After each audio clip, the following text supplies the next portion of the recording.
La parole de l'Éternel vint à Jonas une seconde fois, disant, « Lève-toi, va à Ninive, la grande ville, et crie-lui selon le cri que je te dirai. » Jonas 3, 1, 2. Jonas a commencé par refuser de faire ce qu'il savait être la volonté de Dieu.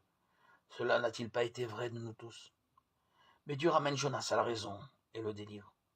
Si seulement les gens voulaient accepter l'œuvre du Seigneur Jésus-Christ accomplie pour leur salut, ils seraient vite délivrés de leur vie passée pleine d'amertume. À la fin, Jonas s'est souvenu de l'Éternel. Il pria l'Éternel son Dieu des entrailles du poisson. Jonas confesse son péché et se confie en Dieu. Alors Dieu fait remonter sa vie de la fosse.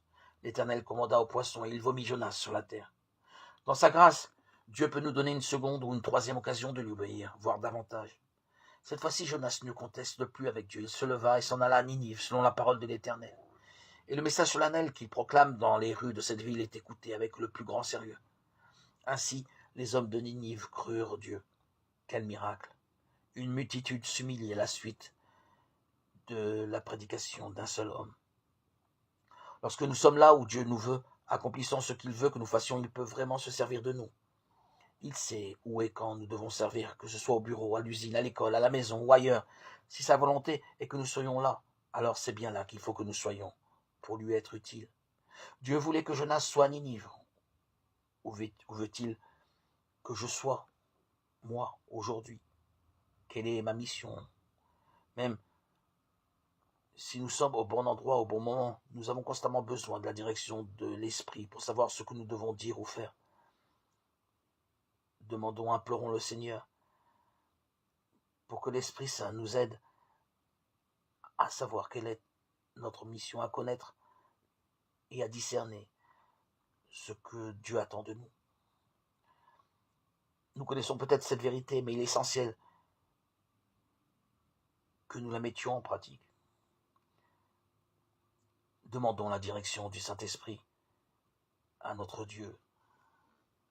Invoquons son esprit pour que nous puissions être guidés.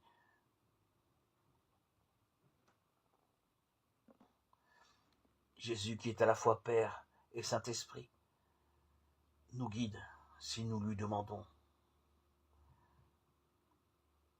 Nous avons bénéficié et nous bénéficions toujours de cet esprit que nous avons reçu à notre baptême. Ne le laissons pas étouffer par les distractions de ce monde et par tous ces désirs que nous propose, qu'active cette société en nos cœurs. Ne nous laissons pas guider par nos impulsions, mais par le Saint-Esprit. C'est l'unique vérité, l'essentielle vérité pour mettre en pratique la parole, pour accomplir ce que Dieu attend de nous. Et marcher ainsi sur les pas du Seigneur, notre Dieu Jésus.